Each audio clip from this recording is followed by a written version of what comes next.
Good morning. A very warm welcome to Invest Hong Kong's webinar. As you all know, our Financial Secretary, Mr. Paul Chen, has delivered his budget speech last week. Today, we are very honored to have Ms. Alice Leung and Mr. William Ai from KPMG China to share with us the highlights of the budget, the key economic indicators, and major proposals. Ms. Alice Leung is a partner with KPMG China, who specializes in the corporate tax field for over 20 years. Alice is the chair of the Taxation Committee of the Hong Kong General Chamber of Commerce and is a member of the Joint Liaison Committee of Taxation. This must be a very busy time for Alice, so thank you very much for your time today. William Ai, Director of KPMG China, also specializes in the corporate tax field for over 12 years. He specializes in providing Hong Kong and international tax advisory services and is a member of the Taxation Institute of Hong Kong. We are also very delighted to welcome Wilson Chen from Cyberport. Wilson works in the entrepreneurial team and will share with us some very exciting updates from Cyberport, as well as measures to support startups during this very challenging period. If you have any questions during the webinar, please post them in the chat. Without further ado, may I invite Alice to kickstart the presentation. Thank you, Alice. Thank you, Sandy. Good morning, everyone. We are very honored to be here to share with you all on the Hong Kong budget 2021. In the first session, I will share with you the key economic indicators that were shared by the Financial Secretary, and also the fiscal position of Hong Kong. Then I will pass it on to William to share with you the key highlights of the proposal, as well as the key tax developments.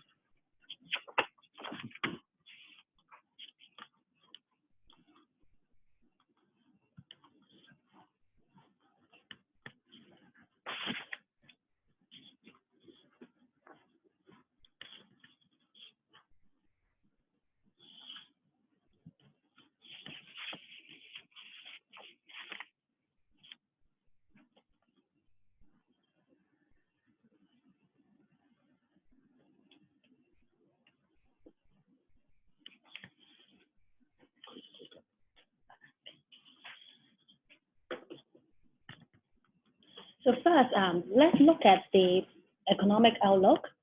I think all of you are fully aware Hong Kong is a very outward economy, which is easily affected by outside economic environment. Last year, we had the Brexit uncertainties.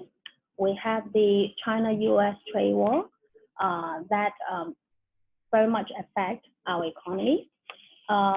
At the same time, I think beginning from the middle of last year, there have been social unrest events that have significantly affected Hong Kong's economy.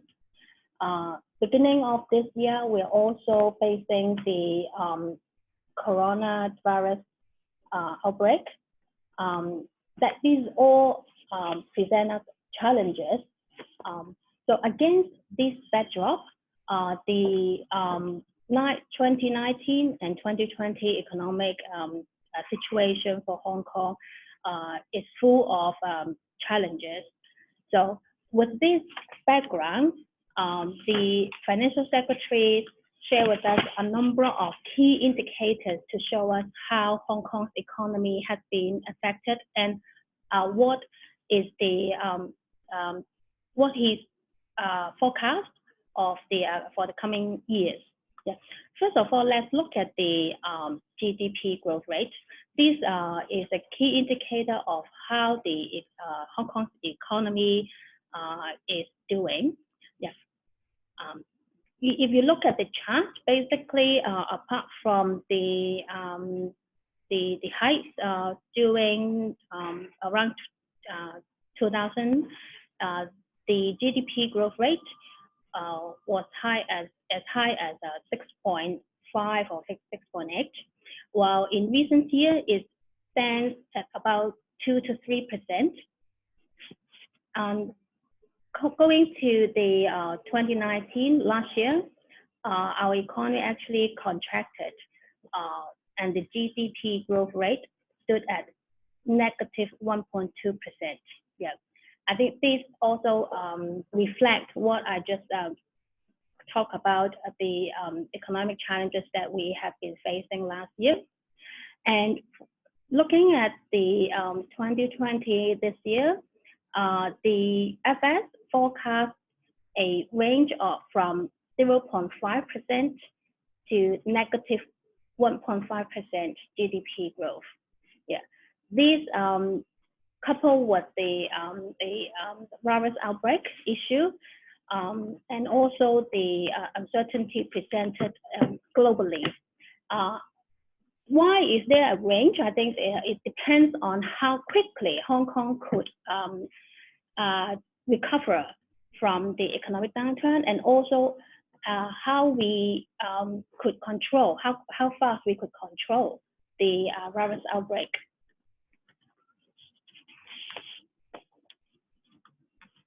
So if you look at the past 15 years, yeah, you could see that the average GDP growth rate in Hong Kong during the 2000 years, the average was 4.2%. And then the last 10 years, it dropped to 2.9%. I think it fairly reflected the growth in particular in China, which also helped Hong Kong's economy. Forecasting the future, the next 5 years, the financial secretary, I would say, is still positive about Hong Kong's economy. So he forecast a 2.8% growth for the coming 5 years. I think this is come up from the optimistic position for the growth in China in particular. On inflation, because of the slowdown in economy, the inflation in Hong Kong stood at 3%, which is a moderate level. And for 2020, it would be even slightly dropped to 2.5%.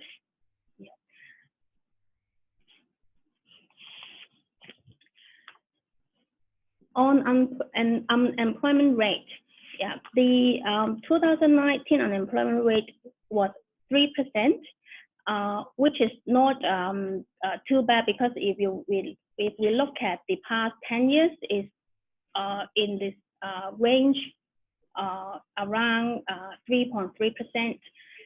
But I think what the social unrest issue in the later part of 2019 has not fully reflected in this unemployment rate for 2019.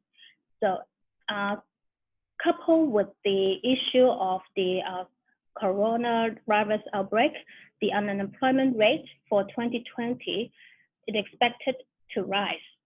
But I think the effect is yet to be seen. Hopefully, if the relief measures that the financial secretary proposed could stimulate the economy quickly, the unemployment rate could be managed.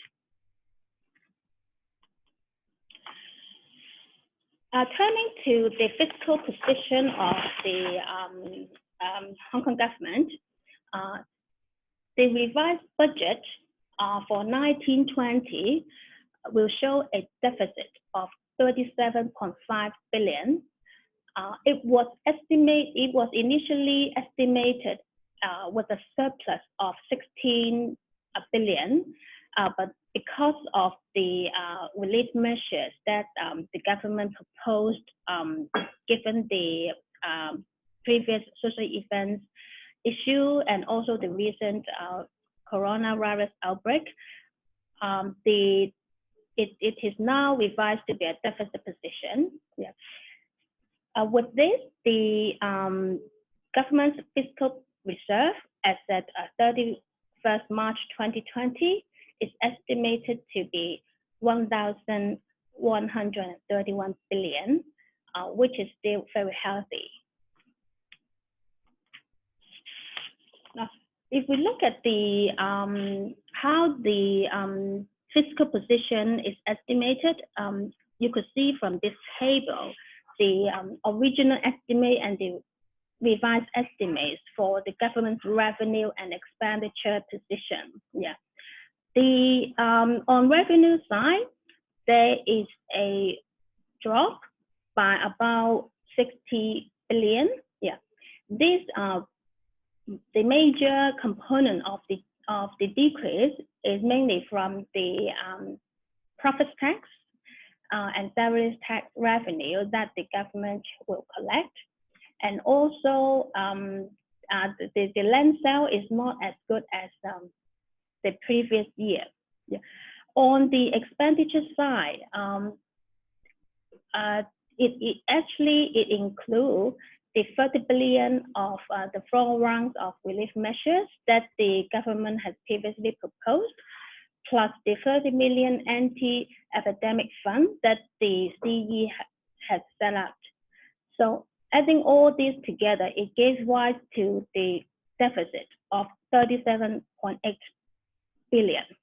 So if you take out this total 60 billion relief measures, then actually it would give rise to a surplus position, which is similar to the original estimate.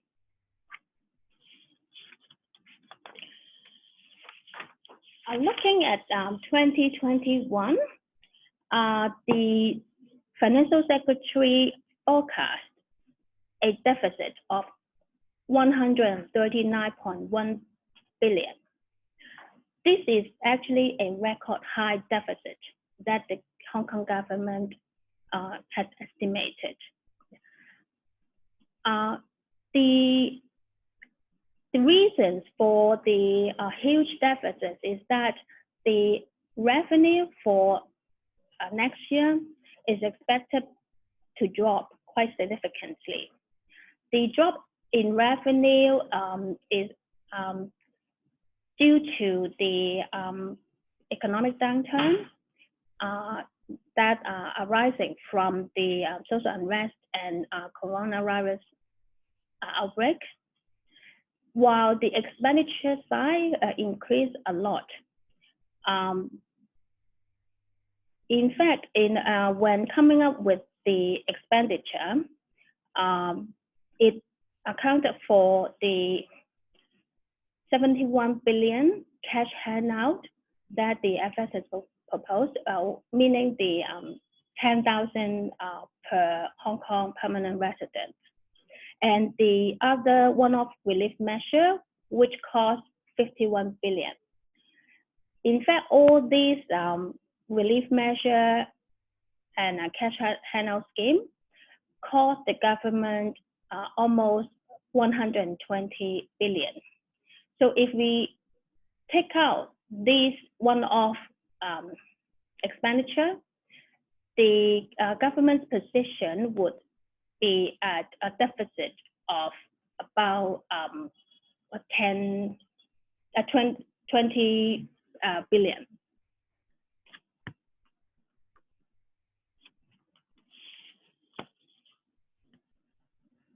On the revenue side, if you look at the pie chart, profit tax still account for the majority of the revenue of the government, and also service tax and stamp duty as well. These 3 taxes almost account for 40% of the government's revenue, while at the same time they are heavily dependent on the economy of Hong Kong. So if our economy is not it is slowed down significantly, the government's revenue will shrink a lot. On the capital revenue side, land premium is still the biggest chunk of the government's revenue. When we look at the land bank, actually there are not a lot of pieces of land that is in the land bank. So the revenue from land premium would not increase a lot.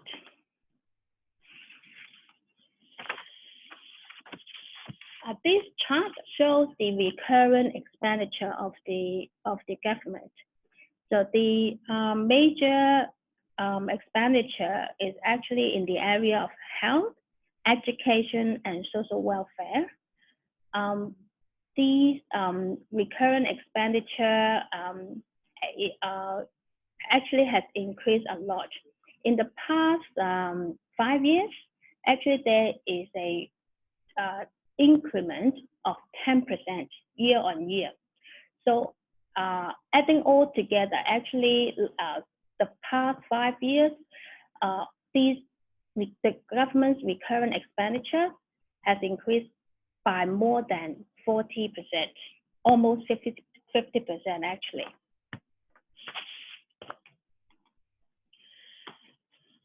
Now, this chart shows you the government's fiscal position over the past 20 years. And you could see that in the past 15 years, Hong Kong has been in a surplus position. So this year's deficit is the first time in 15 years. And when you look at the last deficit period, which was actually when we had the Asian financial crisis, as well as the SARS outbreak.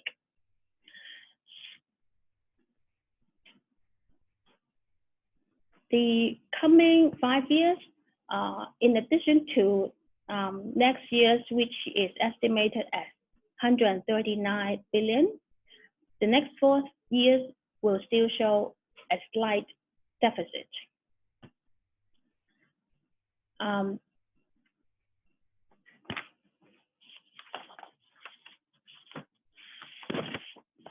So I think if you look at the fiscal reserve, then I think we do not need to worry a lot about the deficit positions for the coming 5 years. So when you look at the fiscal reserve of the government, is now still standing at more than 1,000 billion. And even the later 5 years is still around 950 billion, which is equivalent to about 16 months of the government's expenditure, total expenditure, not recurrent expenditure. While when we look at the period when we had the deficit position, the reserve was as low as 275 billion. So now we are almost 4 times of the reserve during that period. So I would say that the government's fiscal position is still very healthy, and we are affordable to have the relief measures that account for more than 1,000 billion.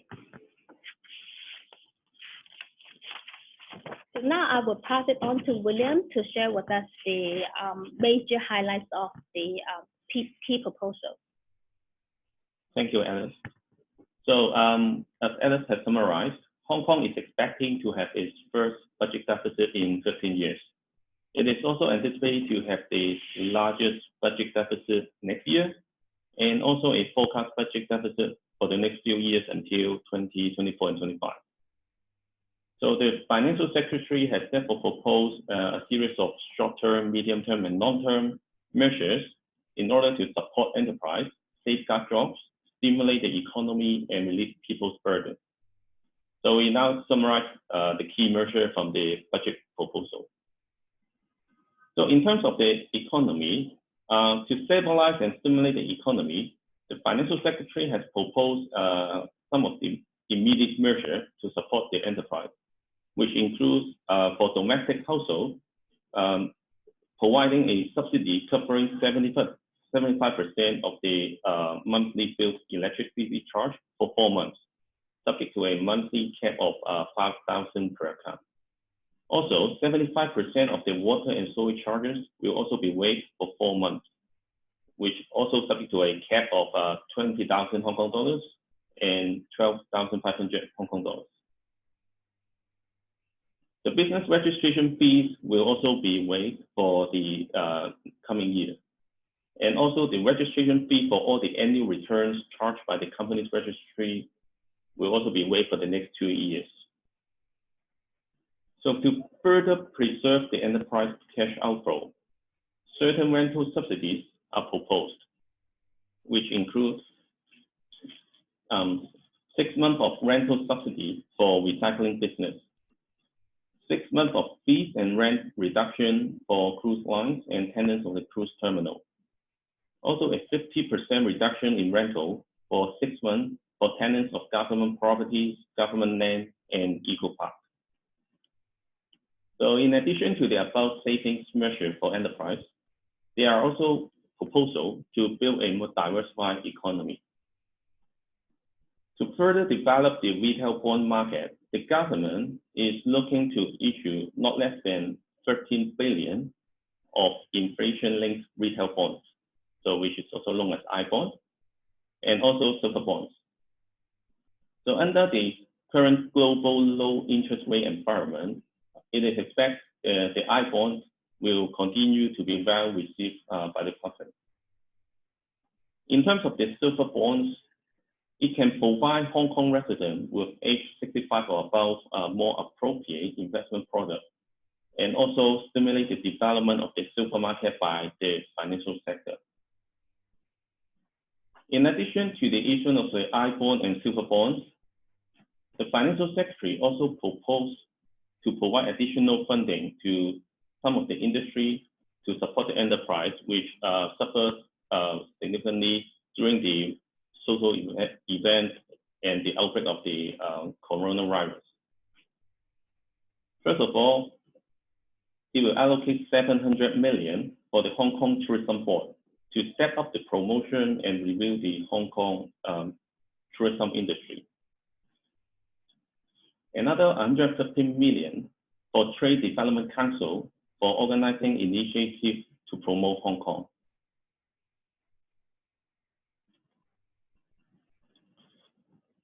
So the government also continues to promote smart city development and provide some of the key measures in the budget proposal.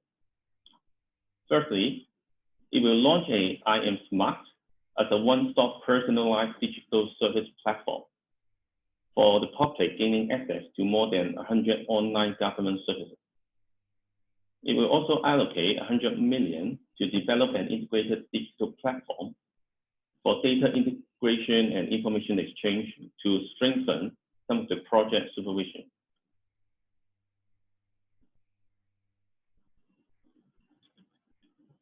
So in terms of the community development and infrastructure, the government always looks to strengthen the healthcare system in Hong Kong.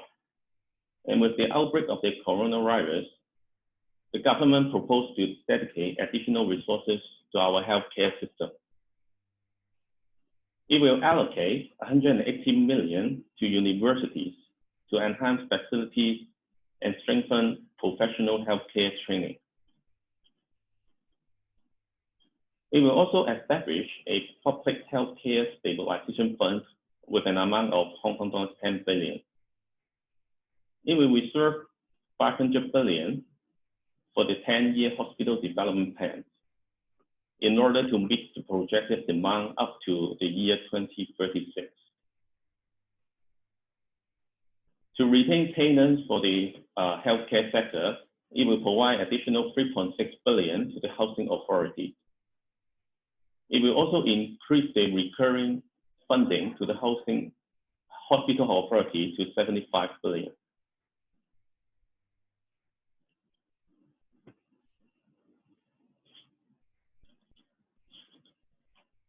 So relieving the people's burden is one of the key themes for the current budget proposal. The Financial Secretary has proposed some immediate measures to relieve people's hardship under the current difficult environment. One of the key measures is to meet the public's expectation of a Hong Kong dollars 10,000 cash payout to Hong Kong permanent residents with age 18 or above. So although this merger expects to involve more than $71 billion, covering 7 million people. However, it should encourage and boost the local consumption and also relieve people's financial burden in the short term. The government will also provide an extra 1 month allowance to eligible Social Security recipients.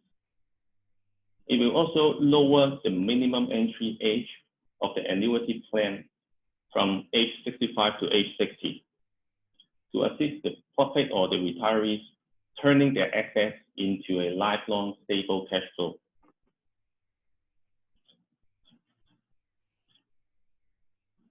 So the Hong Kong Mortgage Corporation Limited will also offer through banks fixed rate mortgage loans to potential home buyers in Hong Kong to reduce risk of the interest rate volatility. The mortgage loan will be kept at Hong Kong dollars 10 million per loan transaction. We'll be having an interest rate range from 2.75 to 2.95% per annum. And the long term will be covering a period of 10, 15, or 20 years.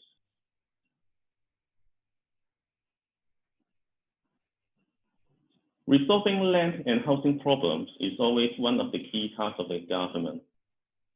The government looks to provide land to increase the housing supply, to pursue new development area projects, and resume some sites for housing development. So it is anticipated the 2020-21 years, land supply can provide 15,700 units. For the coming 5 years, it is estimated an average annual private housing supply of 19,000 units per year. And the total public housing units for the next 5 years will be around 100,000 units. So in addition to the above proposals, the Financial Secretary also made some tax-related proposals to stimulate the economy in the short term and to boost Hong Kong's economic development and competitiveness in the long term. So in terms of profit tax, the government proposed to reduce 100% of the profit tax payable for the 1920 year, but subject to a ceiling of Hong Kong dollars 20,000. The government is also looking to provide tax concession for the ship leasing business. So a draft tax legislation on this was gazetted on the 17th of January this year. The draft tax legislation should provide more certainty to the tax treatment for the ship leasing manager and finance leasing activities where all the key activities are conducted in Hong Kong. So under the tax concession for this ship leasing business, qualifying ship lessors can enjoy a profit tax exemption. For qualifying ship leasing managers, the profit tax rate can be reduced to half of the normal tax rate. To be a qualifying ship leasing manager, it has to conduct qualifying ship leasing management activities. But this is widely defined in the draft legislation, including establishment or administration of some ship owning special purpose entities, procuring and leasing of ships, or providing loans to some group companies to acquire ships. So this concession should attract more global shipping business operators to set up its business in Hong Kong. To strengthen Hong Kong's position as an international financial center and international asset and wealth management center, the government is also spending efforts to encourage the setting up of private equity funds and also family office in Hong Kong. Specifically, the government is looking to introduce a new fund structure by establishing a limited partnership regime that meets the operational needs of those private equity funds. The government is also looking to provide a tax concession for carried interest issued by private equity funds operating in Hong Kong, but subject to some certain conditions. So to give a bit of more context on this, you can see from the left-hand side, this is a simplified typical private equity fund structure. A private equity fund will be set up in the form of a limited partnership and will be managed by general partner and the investment manager. Investors will be invested in the fund as a limited partner of that limited partnership. So limited partnership is a common investment vehicle in the private equity fund industry because it can provide flexibility for investors to structure its investment to maximize its investment return. The introducing of this limited partnership structure, together with other supporting measures, should attract the domicile and operating of the private equity funds and family offices in Hong Kong. So the limited partnership will also make investment according to its mandate to derive some investment income, and it will share the success. So that means the investment income with its investor in the form of distribution. So under private equity fund structure, it's very common to have a carry interest arrangement in place. So in the past, there are some uncertainty around the Hong Kong profits tax and Hong Kong salary tax treatment of those carry interest in Hong Kong. So now a tax concession for carry interest should play a key role in attracting talent and expertise in the private equity fund and family office sector to Hong Kong.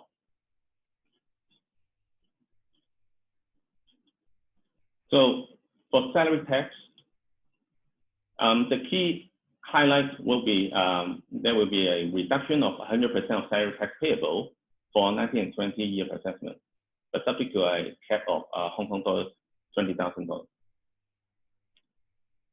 In terms of stamp duty and other taxes in Hong Kong, there is one development for the stamp duty.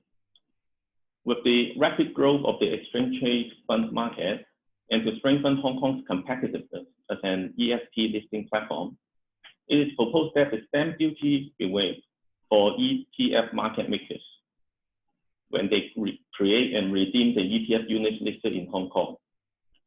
This should reduce the transaction cost of ETF and attract more ETFs to be listed in Hong Kong. The government also proposed to raise the rate. For domestic property, the rate will be raised for the 4 quarters of the 2020-21 year with a cap of 1,500 per quarter. For non-domestic property, the rate will be waived for the 4 quarter of the 2021 year with a cap of 5,000 Hong Kong dollars for Q1 and Q2 and a cap of 1,500 for Q3 and Q4. So above are the summary of the key proposal. Thank you. Well, thank you very much, Alice and William. May I now invite Wilson to share with us some latest developments from Cyberport, please. Yeah, sure. So thank you, Alice and William. So I'm happy today to have a chance to share the new measures of Cyberport that we aim to support the startups and SMEs in Hong Kong. So today I will separate my sharing in 3 parts. Firstly, I will share the information about our entrepreneurship programs and also some of the initiatives of Cyberport. And also I will share the some highlights of related to innovation and technology in the project stage. So first of all, I think most of you will know about the position of Cyberport. Is intended to hope to help the development of the digital technologies industry in Hong Kong. So right now in our Cyberport digital communities, we have over 1,500 community members in our communities already, including some large corporates like Microsoft, PCBW, some very significant startups like Google, Club, Bowtie, and also we have a very strong fintech communities here, like WeLab, TNG, and also Zhong'an are also our community members. So we all together here to drive the growth of the digital tech industry for the Hong Kong. And also, Cyberport encourage all of our communities members to collaborate with each other to see whether we can work out some more innovative ideas together. And here, from the left to the right, you can see we have a lot of programs that we would like to have the industry, different stakeholders, and also to encourage the entrepreneurs to kickstart their innovative ideas. So here, I would like to more focus on our two main programs called Cyberport Creative Microfund and CCMF, and also the Cyberport Incubation Program, CIP. Here you can see the interlinkage of CCMF and CIP with different Cyberport programs and also initiatives. And actually, for the Cyberport Microfund and also Cyberport Incubation Program, we open for application in all year round. For the in the coming fiscal year, we will have free intakes for the applicant to apply. The coming one as an example is the June 2020 intake. We are now open for application online, and the application deadline will be on 1st of April. And CCMF and CIP will have the same application timeline. And every year, we will target to admit about 80 projects for CCMF and about 130 companies to admit to the incubation programs. So every time there will be about 25 to 30 opportunities for the CCMF, and will be about 43 to 45 opportunities for the company to apply to admit to the incubation program. So for the CCMF, there is a program, a 6-month provide a 6-month support for the successful grantees to totally have about 100,000 Hong Kong dollars support to help them to build their first prototype. So the people, if they have a very good ideas related to digital technology, they can apply for the CCMF. And CCMF, there have two different streams. One is called professional streams for the people who are above 33 years old. For the people below 33 years old, they can consider to apply for the young entrepreneurs programs. Yeah, the difference is just basically the age, but we also accept that people apply individually or by using companies registered in Hong Kong as applicants to apply for the CCMF. And also we have a set of affecting criteria to select a good project to admit to the program. And we also, for the cash grant, we will allocate in free batch for the successful grantees based on the completion of their target. For CIP, we provide up to 500,000 Hong Kong dollars financial assistance for the successful applicants. And who are eligible to apply are those the project listed in digital tech areas. And they should be a company registered and incorporated in Hong Kong less than 7 years upon the application deadline. And also we have a set of affecting criteria to select the companies to admit into our Cyberport incubation program. And this chart will show how we allocate the financial assistance to the successful applicants. So basically, at the very beginning, we will arrange the initial working capital grants for the incubatees to help them to more easily to kickstart their business. And then at the very beginning, we will also set up the milestones with the incubatees to confirm what they are planning to do in the coming 2 years. And also Cyberport teams will also work together to help them to achieve their targets. So in every 6 months, we will have a progress review with every incubatees to confirm whether they have completed their target in every stage. and then we will, based on their performance, to arrange the financial assistance for them. So after the companies completed Cyberport Creative Micro Fund or Cyberport Incubation Program, they are eligible to apply for further support from Cyberport, including the Cyberport Accelerator programs, Cyberport Accelerator support programs to support them to apply for the local and overseas accelerators. If they are looking for Cyberport to be their co-investors, they can also apply the Cyberport Micro Fund. And also, we continuously work with different corporate partners and also investors to bring in some opportunities, business opportunities and investment opportunities for our startups. So it is also covered the Cyberport alumni. And also, we are very encouraged our startups to go to overseas markets. So we have launched the overseas and mainland market development support schemes for all of the graduates from the CCMS and CIP.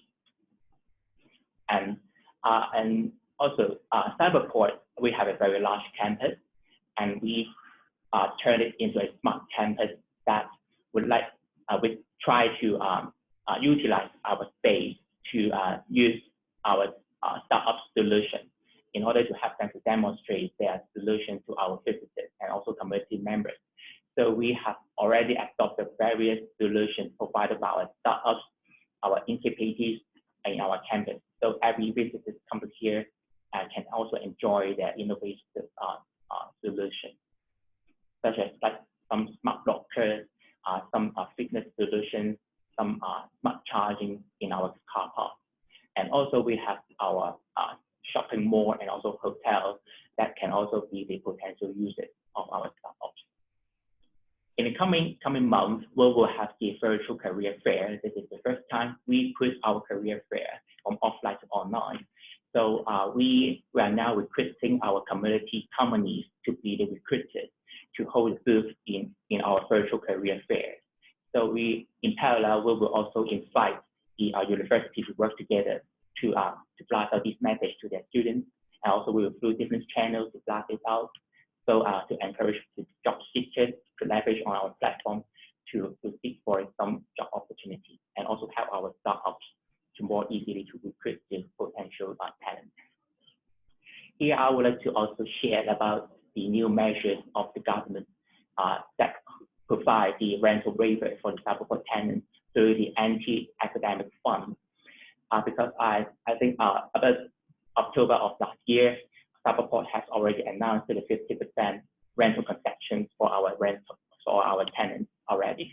But in light of the impact to the economy caused by the epidemic and also some macroeconomic challenges, the government has proposed to extend these relief measures through the anti-epidemic fund for a further 6 months until September of this year.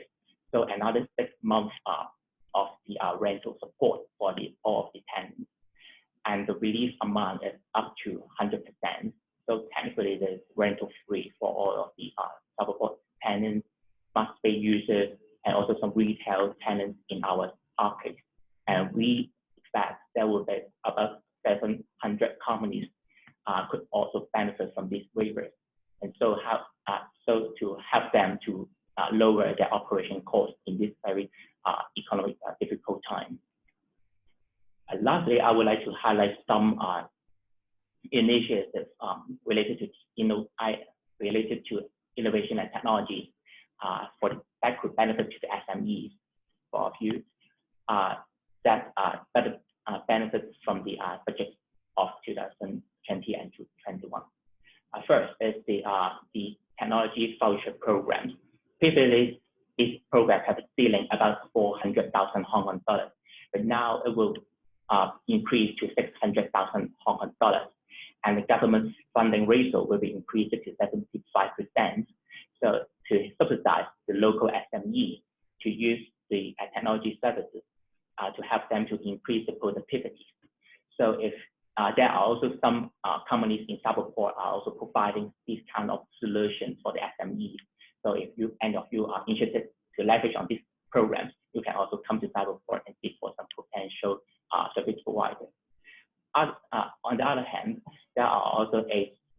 programs and also postdoctoral hub that previously for the Cyberport and also Science Park interpretative and talent, but now it is extended to all technologies companies in Hong Kong who conducting R&D activities.